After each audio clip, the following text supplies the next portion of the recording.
اماں ایک گھر میں ملازمہ تھی، میں بھی اماں کے ساتھ چلی جاتی۔ مالکن کا بیٹا بری نظر کا مالک تھا۔ جب اس نے مجھے کمرے میں بلایا تو میں نہ گئی۔ اگلے روز مالکن نے کہا کہ میرے بیٹے کے کمرے میں جاؤ ورنہ چھٹی کرو۔ جب میں ڈرتے ڈرتے مالکن کے بیٹے کے کمرے میں گئی تو پھر میرے ساتھ میرا دل بہت بری طرح سے دھڑک رہا تھا۔ مجھے شامیر سے بہت خوف محسوس ہوتا تھا۔ میں جتنا اس شخص کی نظروں سے بچنے کی کوشش کرتی تھی وہ نہ جانے کیوں اس جگہ پہنچ جاتا جہاں میں ہوتی تھی۔ بے شک وہ لوگ شہر میں رہتے تھے لیکن جدی پشتی جاگیردار تھے، اور جاگیردار ایسے شوق رکھتے ہیں کہ گھر کی ملازمہ سے اپنا دل بہلا سکیں۔ میں اپنی والدہ کے ساتھ جب سے اس گھر میں ملازمت کرنے جا رہی تھی میں نے محسوس کیا تھا کہ مالکن کا چھوٹا بیٹا شاہمیر مجھے ہی ٹکٹکی باندھ کے دیکھتا رہتا تھا۔ مجھے اس وقت بہت ڈر لگتا تھا جب مالکن مجھ سے شاہمیر کے کمرے کی صفائی کرنے کے لیے کہتی، کیونکہ وہ گھر پر ہوتا تھا، اسی لیے مجھے اکیلے اس کے کمرے میں جاتے ہوئے ڈر لگتا تھا۔ وجہ یہ تھی کہ جب میں پہلی بار اس کے کمرے میں صفائی کرنے گئی اس وقت وہ LED پر نازیبا سی غیر اخلاقی فلم دیکھ رہا تھا۔ جیسے ہی میں کمرے میں آئی تو میری نظر اس LED پر پڑی تو میں نے فوراً سے نظریں جھکا لی اور کمرے کے دروازے میں ہی کھڑی ہو گئی۔ اس نے ایک نظر مجھ پر ڈالی، کہنے لگا، رک کیوں گئی؟ آؤ کمرے کی صفائی کرو۔ مجھے لگا تھا کہ میری موجودگی کی وجہ سے وہ ٹی وی بند کر دے گا یا چینل بدل دے گا، لیکن مجھے حیرت ہوئی کہ میرے اندر آتے ہی اس نے والیوم کچھ اور اونچا کیا تھا۔ میری عمر اس وقت بمشکل 16 سال تھی اور شامیر بھی 18 سال کا ہی ہوگا۔ کالج میں پڑھتا تھا اور باقی کا دن گھر پر ہی گزارتا تھا۔ وہ ویسا ہی لڑکا تھا جیسے امیر گھرانوں کے بگڑے ہوئے لڑکے ہوتے ہیں۔ میں نے کمرے کا دروازہ پورا کھول دیا اور جھاڑو لگانے لگی، لیکن وہ مجھ پر یوں دھاڑا کہ میں کانپ کر رہ گئی۔ کہنے لگا، اندھی ہو تم؟ AC آن ہے اور تم نے کمرے کا دروازہ کھول رکھا ہے، کمرہ بند کر کے کام کرو۔ میں بے حد گھبرا گئی تھی، اسی لیے فوراً کمرے سے باہر نکل کر اماں کے پاس آ گئی۔ مجھے یوں گھبرایا ہوا دیکھ کر اماں مجھ سے وجہ پوچھنے لگی۔ میں نے کہا، مجھے اس شاہمیر سے ڈر لگتا ہے، میں اس کے کمرے کا کام نہیں کروں گی۔ میری یہ بات سن کر اماں نے مجھ سے کہا کہ تم برتن دھو دو، چھوٹے صاحب کے کمرے کی صفائی میں کر دیتی ہوں۔ اگلے چند روز امی ہی اس کے کمرے کی صفائی کرتی رہیں۔ ایک بار میں کچن میں برتن دھو رہی تھی جب وہ کچن میں آ گیا۔ مجھے دیکھ کر کہنے لگا، ایک گلاس دھو کر دو مجھے۔ لہجہ ویسا ہی تھا، سخت اور گھمنڈ سے بھرا ہوا۔ میں نے شیشے کا گلاس دھو دیا اور اس کی طرف بڑھا دیا۔ گلاس کے ساتھ اس نے میرا ہاتھ بھی پکڑ لیا۔ اس کی گرفت بھی میرے ہاتھ پر سخت تھی۔ کہنے لگا، میرے کمرے کی صفائی کرنے تم کیوں نہیں آ رہی؟ وہ میرے کچھ قریب ہو کر دھیمے لہجے میں پوچھنے لگا۔ میں نے کہا، میرا ہاتھ چھوڑیں ورنہ میں شور مچا دوں گی۔ میری بات سن کر اس نے پہلے تو تعجب کا اظہار کیا اور پھر میرا ہاتھ چھوڑ دیا۔ کہنے لگا، اگر کل تم میرے کمرے کی صفائی کرنے نہیں آئی تو دیکھو کیا کرتا ہوں میں تمہارے ساتھ۔ یہ کہہ کر وہ کچن سے باہر چلا گیا۔ پتہ نہیں اس لڑکے کو مجھ سے کیا مسئلہ تھا، کیوں میرے پیچھے پڑا تھا۔ میں اگلے روز بھی اس کے کمرے میں نہ گئی، لیکن میں نہیں جانتی تھی کہ میرا انکار مجھے کتنا مہنگا پڑ سکتا ہے۔ میں برتن دھو رہی تھی، مجھے اماں کے چلانے کی آواز آئی۔ میں بھاگی دوڑی کچن سے باہر نکلی۔ میری اماں سیڑھیوں کے نیچے بے ہوش پڑی تھی، شاید وہ سیڑھیوں سے گر گئی تھی۔ میری تو چیخیں نکل گئیں۔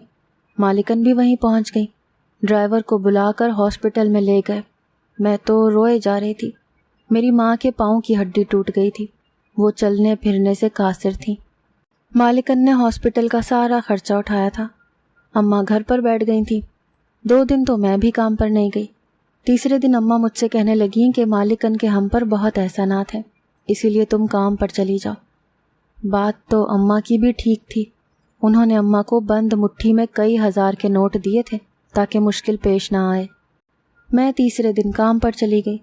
مالکن نے مجھ سے کہا کہ کام کرنے کے بعد گھر جانے سے پہلے پکا ہوا کھانا بھی گھر لے جانا اور کسی بھی چیز کی ضرورت ہو تو مجھے بتانا۔ میں نے اس بات میں سر ہلا دیا۔ میں جھاڑو لگانے لگی۔ جب شاہمیر کے کمرے میں گئی تو وہ کمرہ خالی تھا۔ میں نے شکر ادا کیا۔ میں نے سوچا اس کے آنے سے پہلے کمرے کی صفائی کر دوں، اسی لیے میں نے جھاڑو ایک طرف رکھا اور اس کے بیڈ کی چادر ٹھیک کرنے لگی۔ لیکن جیسے ہی میں نے تکیہ اٹھایا جو کچھ مجھے تکیے کے نیچے نظر آیا وہ دیکھ کر میں بری طرح سے گھبرائی۔ اس سے پہلے کہ میں تکیہ واپس رکھتی کسی نے مجھے بازو سے پکڑ کر کھینچا تھا۔ میں اس افتاد کے لیے تیار نہ تھی، اسی لیے شاہ میر کے سینے سے جا ٹکرائی۔ ایک دم ہی میں نے خود کو سنبھالا اور پیچھے ہٹ گئی۔ وہ میرا بازو چھوڑ چکا تھا۔ کہنے لگا، بہت شوق ہے تمہیں میری جاسوسی کرنے کا۔ میں بری طرح گھبرا گئی، نفی میں سر ہلانے لگی۔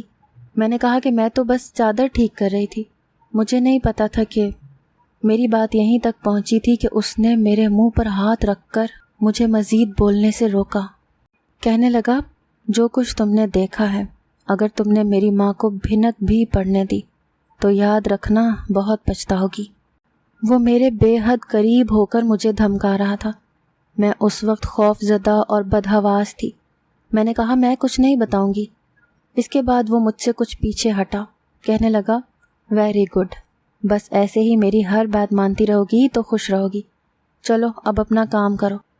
یہ کہہ کر وہ جوتوں سمیت ہی بیڈ پر آڑا ترچھا لیٹ گیا۔ میں جھاڑو لگانے لگی۔ جیسے ہی میں نے اس کا کمرہ صاف کیا اور باہر جانے لگی تو کہنے لگا، سنو لڑکی۔ اس کی پکار پر میرے قدم دروازے کے پاس ہی رک گئے۔ ایسا کرو، میرے جوتے اتارو۔ یہ سن کر مجھے حیرت ہوئی۔ میں اس کی غلام تو نہ تھی جو جوتے اتارتی۔ میں وہیں کھڑی رہی۔ اس نے پلٹ کر میری طرف دیکھا۔ وہی مغرور اور متکبرانہ انداز تھا۔ کہنے لگا، سنائی نہیں دیتا تمہیں؟ میں نے کہا ہے میرے جوتے اتارو۔ حکمیہ انداز تھا۔ میں اس شخص سے کوئی بحث نہیں کرنا چاہتی تھی، اسی لیے اس کے پاس آ کر اس کے جوتے اتارنے لگی۔ شاید امیر گھمنڈی لڑکوں کی عادت ہوتی ہے، غریب لڑکی کی بے بسی کو دیکھ کر ان کی انا کو تسکین ملتی ہے۔ میں نے جوگرز اتار کر ایک طرف رکھ دیے۔ وہ کہنے لگا، سنو، ادھر آؤ۔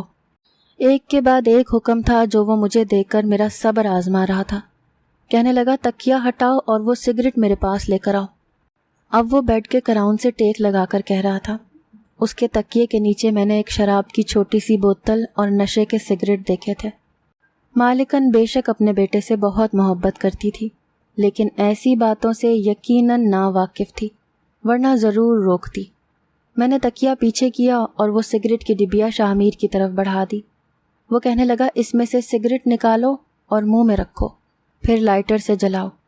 یہ سن کر مجھے شدت سے غصہ آیا۔ میں نے کہا، یہ میں نہیں کر سکتی، یہ میرا کام نہیں ہے۔ میری بات پر وہ ہنسنے لگا۔ کہنے لگا، مجھ سے انکار کرنے کا مطلب سمجھتی ہو؟ اس کی بات پر میں نافہم سی تھی۔ وہ اٹھ کر کھڑا ہوا اور چلتے ہوئے میرے مقابل آ کر کھڑا ہو گیا۔ کہنے لگا، یاد ہے کچھ دن پہلے بھی تم نے میری بات سے اختلاف کیا تھا کہ تم میرے کمرے کی صفائی نہیں کرو گی، اور بدلے میں نے تمہاری ماں کی ٹانگ توڑ دی۔ یہ سن کر میں دنگ سی رہ گئی۔ یہ کیسی حقیقت تھی جس سے میں واقف ہو رہی تھی؟ یہ سن کر وہ ہنسنے لگا۔ کہنے لگا، سرف والا پانی میں نے ہی سیڑھیوں میں پھینکا تھا، تمہاری ماں سیڑھیوں سے ایسا پھسلی کہ سیدھا ہاسپٹل پہنچ گئی۔ اب دیکھو، آ گئی نا تم میرے کمرے میں۔ مجھے اس شخص کی گھٹیا سوچ اور گھٹیا حرکت پر افسوس ہوا تھا۔ میں نے کہا، آپ کو شرم آنی چاہیے، آپ نے اپنی انا کی تسکین کی خاطر میری ماں کو اپاہج کر دیا۔ میری بات پر وہ استہزائیہ مسکرایا۔ کہنے لگا، ملک شاہ میر کو کوئی انکار کرے تو اس کو میں کہیں کا نہیں چھوڑتا۔ چلو شاباش، اب سگریٹ میرے منہ میں ڈالو اور لائٹر سے جلاؤ۔ اس نے دوبارہ سے کہا۔ غریب ہونا شاید بہت بڑی آزمائش ہے۔ یہ امیر لوگ بھی غریبوں کی چند ضروریات کو پورا کر کے انہیں اپنا غلام سمجھتے ہیں۔ میں نہیں جانتی تھی کہ اس بار میرا انکار مجھے کس مصیبت میں مبتلا کر دے گا، لیکن میں وہاں سے چلی گئی۔ گھر آ کر بھی مجھے رات بھر سکون سے نیند نہیں آئی۔ مجھے لگا شاید اب ہماری نوکری چھٹ جائے گی۔ شاہ میر کی بات سے میں نے انکار کیا تھا، یقیناً وہ بدلے میں یہی کرے گا۔ اگلی صبح میں ڈرتے ڈرتے کام پر گئی تھی، لیکن سب کچھ معمول کے مطابق ہی تھا۔ میں کچھ پرسکون ہوئی تھی۔ میرا بس تھوڑا سا ہی کام رہ گیا تھا کہ جب مالکن شاہ میر سے کہہ رہی تھیں کہ وہ اپنی بہن کے گھر جا رہی ہیں، کل صبح ہی واپس لوٹیں گی۔ وہ بھی ان کے ساتھ چلے، لیکن وہ انکار کر رہا تھا۔ جب مجھے یہ معلوم ہوا کہ مالکن جا رہی ہیں تو میں نے جھٹ پٹ اپنا کام نمٹایا تاکہ میں ان کے جانے سے پہلے بنگلے سے نکل جاؤں۔ میرا کام بھی تقریباً ختم ہو چکا تھا۔ میں بھی مالکن کے ساتھ ہی باہر نکلنے لگی جب شاہ میر نے اپنی ماں سے کہا کہ امی میں باورچن کے ہاتھ کا کھانا نہیں کھاؤں گا، اس لڑکی سے کہو کہ میرے لیے کھانا بنا کر جائے۔ یہ سن کر میرا دل یکبارگی سے دھڑکا تھا۔ مالکن کہنے لگی، رانی تم شاہ میر کے لیے کھانا بنا دو۔ میں نے کہا، مالکن میں ضرور کھانا بنا دیتی، لیکن آپ کو پتہ ہے کہ میری اماں بیمار ہیں۔ مالکن نے شاہ میر سے کہا کہ وہ کچھ آرڈر کر کے منگوا لے، لیکن وہ نہیں مانا۔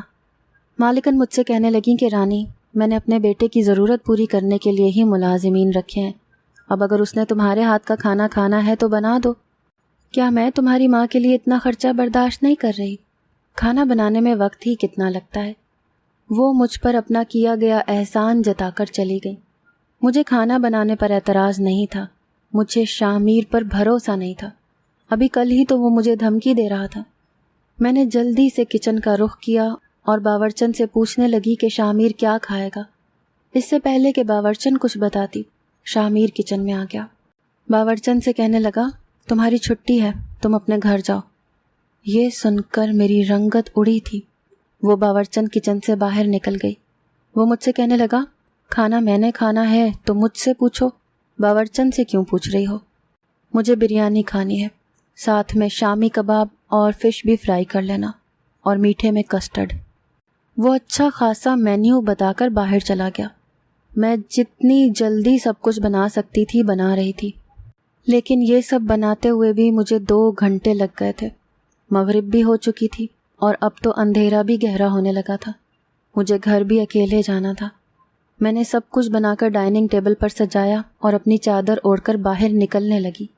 بنگلے کے کچھ ملازمین ہر وقت گھر پر موجود ہوتے تھے اور رہتے بھی بنگلے کے کوارٹرز میں تھے، لیکن اس وقت لاؤنج میں مجھے شاہ میر کے علاوہ کوئی نظر نہیں آ رہا تھا۔ شاہ میر کے والد اور بڑا بھائی زیادہ تر بیرون ملک میں ہوتے تھے، کبھی کبھی ہی پاکستان کا رخ کرتے تھے۔ میں نے لاؤنج میں جب کسی ملازم کو نہیں دیکھا تو تیز قدم اٹھاتی ہوئی لاؤنج کے بیرونی دروازے تک پہنچی۔ اس وقت تک شاہ میر ڈائننگ ٹیبل پر بیٹھ چکا تھا۔ جیسے ہی میں نے لاؤنج کا دروازہ کھولا، دروازہ لاک تھا۔ میں نے دروازہ کھولنے کی بہت کوشش کی، لیکن اسے شاید چابی سے لاک کیا گیا تھا۔ میں نے پلٹ کر ڈائننگ ٹیبل پر بیٹھے شاہ میر کی طرف دیکھا تو وہ بڑے مزے سے اپنی پلیٹ میں بریانی ڈال کر کھا رہا تھا۔ میں سمجھ گئی کہ یہ سب شاہ میر نے ہی کیا ہے۔ اس وقت اس بنگلے کے اندرونی حصے میں صرف میں تھی یا پھر شاہ میر۔ لاؤنج کے علاوہ اور کوئی دروازہ ایسا نہ تھا جہاں سے میں وہاں سے باہر نکل سکتی۔ میری بے بسی کا یہ عالم تھا کہ میں رونے لگی۔ میں نے دروازہ کھٹکھٹانا شروع کر دیا کہ شاید کوئی دروازہ کھول دے، لیکن وہ بے حس شخص بڑے اطمینان سے بریانی کھا رہا تھا۔ میں رو رہی تھی، بار بار دروازہ بجا رہی تھی۔ مجھے دیکھ کر کہنے لگا، میں نے سارے ملازمین کو آج رات کی چھٹی دے دی ہے۔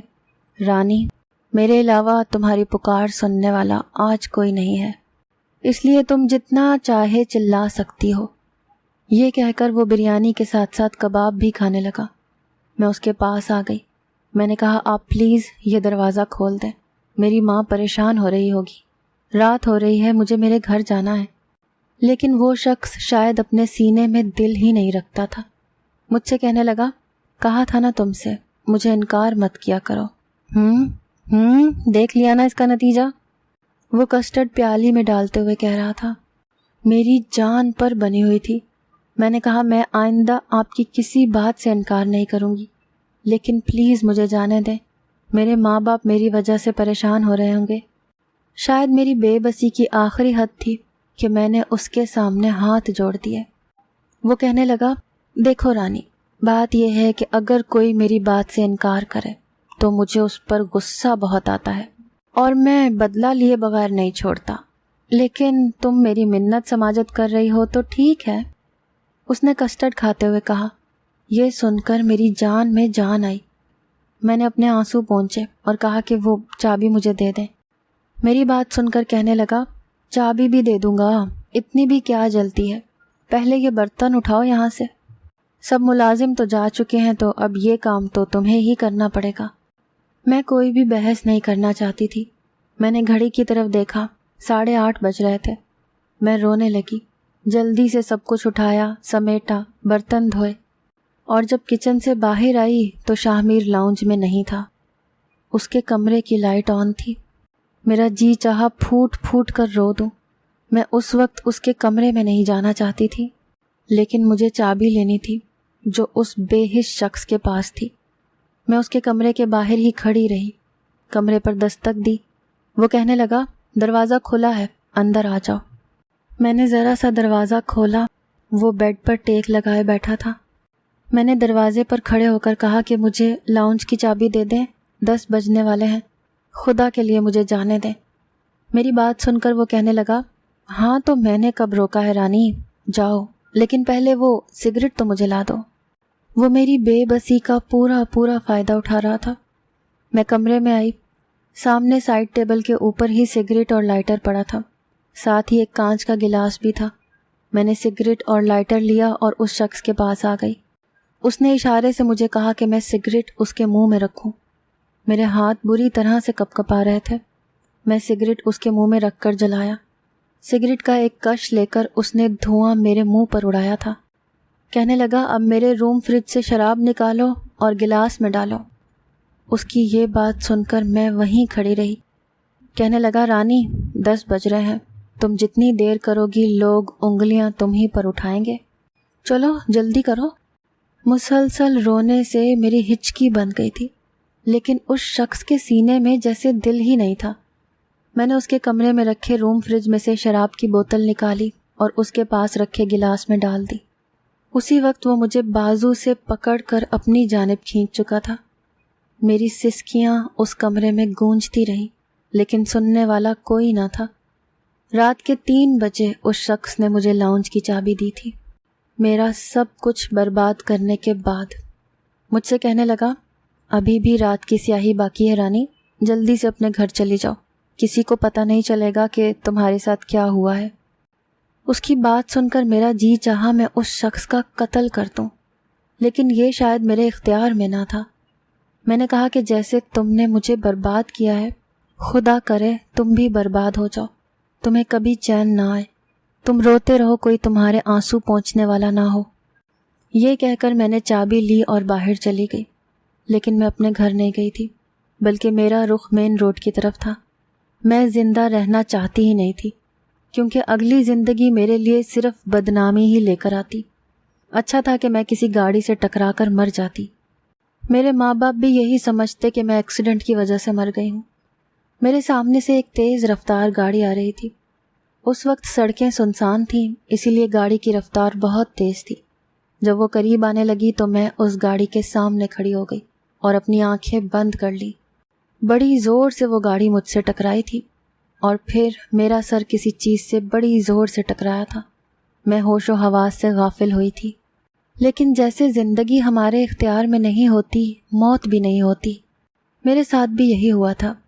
مجھے جب ہوش آیا تو میں ہاسپٹل کے کمرے میں تھی۔ مجھے اپنے بچ جانے کا افسوس تھا۔ میرے سامنے ایک بوڑھی عورت بیٹھی تھی اور اس کے ساتھ ایک نوجوان بھی تھا۔ میرے سر میں درد کی شدید ٹیسیں اٹھی تھیں۔ میں نے دونوں ہاتھوں سے اپنا سر پکڑ لیا تو احساس ہوا کہ میرا پورا سر پٹیوں سے جکڑا ہوا ہے۔ وہ عورت مجھے دیکھ کر اس نوجوان سے کہنے لگی، عامر، اسے ہوش آ گیا ہے، جاؤ جا کر ڈاکٹر کو بلا کر لاؤ۔ کچھ ہی دیر میں نرسیں اور ڈاکٹر بھی میرے کمرے میں آ گئے۔ مجھ سے میرے بارے میں پوچھنے لگے۔ میں کیا بتاتی، میرا ماضی داغدار تھا، اسی لیے میں نے کہا کہ مجھے کچھ بھی یاد نہیں ہے، میں کون ہوں، میرا کیا نام ہے، مجھے کچھ بھی یاد نہیں ہے۔ میں نے اپنی یادداشت کھو جانے کا ناٹک کیا تھا۔ وہ عورت مجھے اپنے گھر لے گئی۔ ایک چھوٹے 3 کمروں کے فلیٹ میں وہ اپنے بیٹے کے ساتھ رہتی تھی۔ میں انہی کی گاڑی سے ٹکرائی تھی۔ کافی نیک خاتون تھی، میرا بہت خیال بھی رکھتی تھی۔ جب میں چلنے پھرنے کے قابل ہو گئی تو خود ہی گھر کی ذمہ داریاں سنبھال لیں۔ اس کا بیٹا ایک نفسیاتی ڈاکٹر تھا۔ اسی فلیٹ میں ایک کمرے میں اس نے اپنا کلینک بنایا ہوا تھا۔ سنا تھا کہ اس کے ہاتھ میں بہت شفا ہے۔ اس نے کئی بار مجھ سے کہا کہ میں اپنے ماضی کے بارے میں سوچنے کی کوشش کروں، شاید مجھے کچھ یاد آ جائے، لیکن میں بھولی ہی کب تھی۔ جب بھی وہ یہ چاہتا کہ مجھے کچھ یاد آ جائے، میں سر درد کا بہانہ بنا دیتی، تو بڑی بھی اپنے بیٹے کو ڈانٹنے لگتی، کہتی کہ اسے یاد نہیں آ رہا تو کیوں اس کے پیچھے پڑے ہو۔ وہ کہتا، اماں، اس لڑکی کی یادداشت واپس آ سکتی ہے کیونکہ یہ سب کچھ نہیں بھولی۔ اسے کھانا پکانا اچھے سے آتا ہے، اسے سب پتہ ہے کہ کیا چیز ہے، کیسے پکاتے ہیں، ہر کام اسے کرنا آتا ہے۔ اس کا مطلب ہے کہ وہ سب کچھ نہیں بھولی۔ یہ سن کر مجھے اپنی غلطی کا احساس ہوا تھا، لیکن بہرحال میں نے اپنا ناٹک جاری رکھا۔ 1 سال بیت چکا تھا۔ بڑی بھی اب مجھ سے بہت مانوس ہو چکی تھی، اسی لیے اپنے بیٹے کو مجھ سے شادی کرنے کے لیے راضی کر لیا۔ سہارے کی ضرورت تو مجھے بھی تھی، میں نے بھی انکار نہیں کیا۔ یوں میری شادی عامر سے ہو گئی۔ عامر بہت اچھا انسان تھا، میں اس کے ساتھ بے حد خوش و خرم زندگی گزار رہی تھی۔ لیکن ایک دن وہ ہوا کہ میرے ہوش اڑ گئے۔ شام کی چائے میں اکثر عامر کو اس کے کلینک نما کمرے میں دینے چلی جاتی تھی۔ زیادہ تر اس وقت وہاں کوئی مریض نہیں ہوتا تھا۔ ایسے ہی ایک شام تھی جب میں چائے کا کپ دینے اس کے کمرے کے دروازے تک پہنچی، مگر اندر سے آنے والی آواز نے میرے پیروں کو وہیں منجمد کر دیا تھا۔ میں نے اسے برباد کر دیا تھا ڈاکٹر۔ وہ میری منت کرتی رہی، اپنی عزت کی بھیک مانگتی رہی، لیکن مجھے اس پر رحم نہیں آیا۔ میں اس آواز کو کیسے بھلا سکتی تھی؟ وہ شاہ تھا۔ دیکھیں مسٹر شاہ، آپ خود کہہ رہے ہیں کہ وہ لڑکی اب مر چکی ہے، اسی رات اس کا ایکسیڈنٹ ہو گیا تھا، تو کیوں آپ اس بات کو تسلیم نہیں کر لیتے؟ بھول جائیں اس واقعے کو۔ عامر اسے سمجھانے لگا۔ کیسے بھول جاؤں؟ بھلا ہی تو نہیں پا رہا۔ میں پچھلے 1 سال سے سویا نہیں ہوں۔ میں سونے کے لیے آنکھیں بند کرتا ہوں تو مجھے اس کی سسکیاں سونے نہیں دیتی۔ مجھے لگتا ہے وہ میرے سامنے ہاتھ جوڑے رو رہی ہے، کہہ رہی ہے مجھے جانے دو، میرے ماں باپ میرا انتظار کر رہے ہیں۔ اس کی آوازیں میرے کانوں میں ہر وقت گونجتی رہتی ہیں۔ مجھ پر نہ شراب اثر کرتی ہے نہ نیند کی دوائیں۔ میں سونا چاہتا ہوں لیکن وہ مجھے سونے نہیں دیتی۔ ایسا کرو ڈاکٹر، مجھ سے میرا حافظہ چھین لو، ورنہ میں پاگل ہو جاؤں گا۔ مجھے اس کی بد دعا لگ گئی ہے۔ کاش کہ وہ کہیں مجھے مل جائے تو میں ہاتھ جوڑ کر اس سے معافی مانگ لوں، اس سے کہوں کہ وہ جو چاہے مجھ سے بدلہ لے لے، لیکن مجھے اپنی بد دعا سے آزاد کر دے۔ میں سونا چاہتا ہوں ڈاکٹر، میں پچھلے 1 سال سے نہیں سویا۔ وہ بلک بلک کر بڑی بے بسی سے رو رہا تھا، اور مجھے خدا کی خدائی پر پختہ یقین ہو چکا تھا۔ میں بھی کیا بدلہ لے سکتی تھی جو میرے رب نے اس شخص سے لیا تھا؟ بے شک وہ اپنے مظلوم بندوں کی پکار کو سنتا ہے۔ میں وہیں سے پلٹ کر واپس چلی گئی، کیونکہ میں اس شخص کو کبھی بھی معاف نہیں کر سکتی تھی۔